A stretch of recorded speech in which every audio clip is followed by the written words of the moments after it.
পদত্যাগের ব্যাপারে যা বললেন উপদেষ্টা নাহিদ ইসলাম।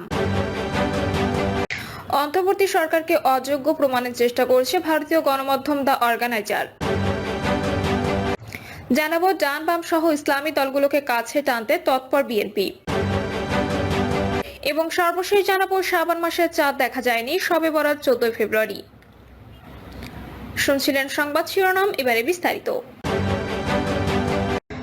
পদত্যাগের ব্যাপারে যা বললেন উপদেষ্টা নাহিদ ইসলাম।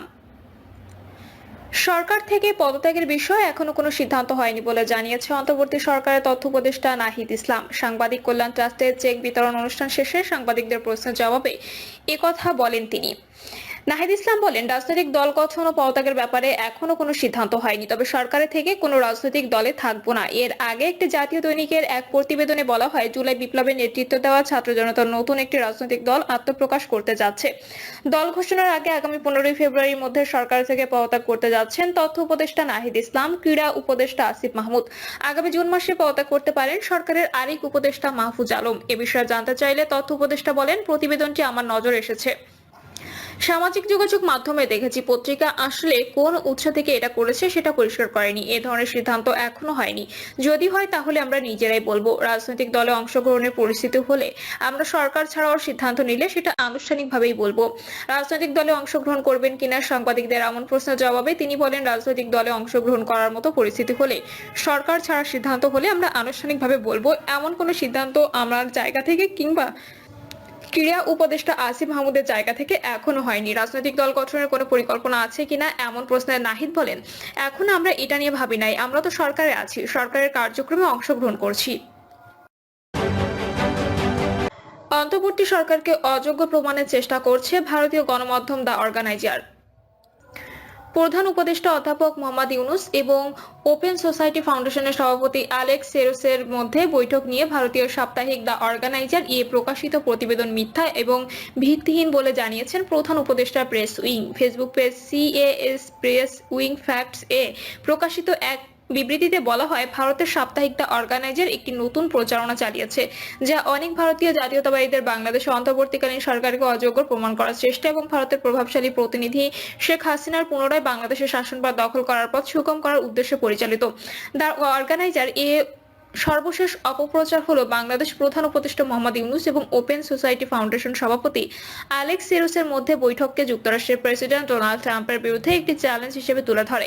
বিবৃতিতে বলা হয়, অন্তর্বর্তীকালীন সরকার নিশ্চিত যে প্রেসিডেন্ট ট্রাম্প এবং তার দল মিথ্যা প্রচারণা দেখে সঠিক বিষয়টি বুঝতে সক্ষম হবেন এবং বাংলাদেশ ও যুক্তরাষ্ট্রের মধ্যে বিভেদ সৃষ্টির উদ্দেশ্যটি ব্যর্থ হবে।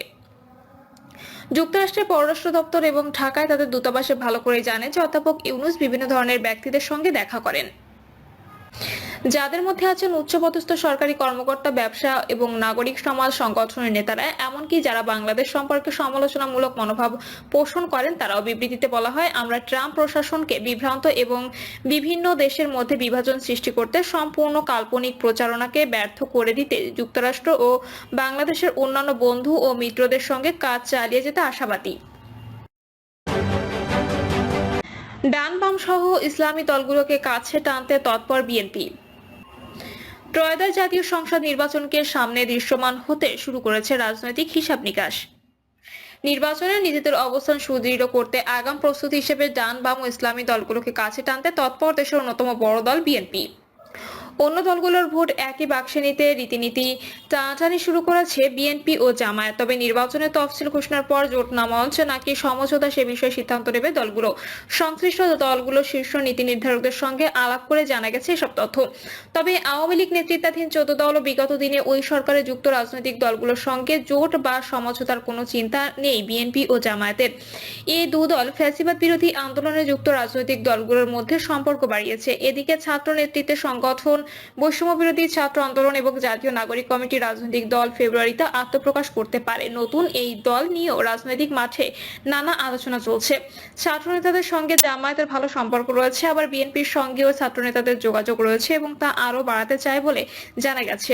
বিএনপি ও জামায়াতের একাধিক নেতা জানান, আগামী নির্বাচনে জোট গঠন নিয়েও তারা বিভিন্ন দলের সঙ্গে আলোচনা চালিয়ে যাচ্ছেন। জোট বা মঞ্চ যে নামেই তা গঠন হতে পারে, সেক্ষেত্রে জামায়াত চেষ্টা করছে একটি আসলে ইসলামী দলগুলোর একজন প্রার্থী হিসেবে।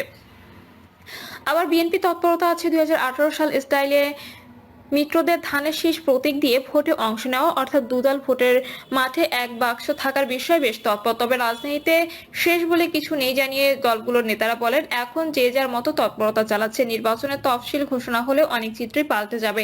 এমনও হতে পারে বিএনপি, জামায়াত, ছাত্রনেতাদের নতুন দল সহ মিত্ররা একসঙ্গে থাকবে। সবকিছু নির্ভর করবে আওয়ামী লীগের ভোটে আসা না আসার উপর।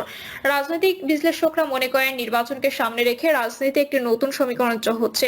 আওয়ামী লীগ নির্বাচন করতে পারবে কিনা তা নিয়ে এখনো ধোঁয়াশা রয়েছে। সেক্ষেত্রে বিএনপি দেশের এখন অন্যতম বড় রাজনৈতিক দল।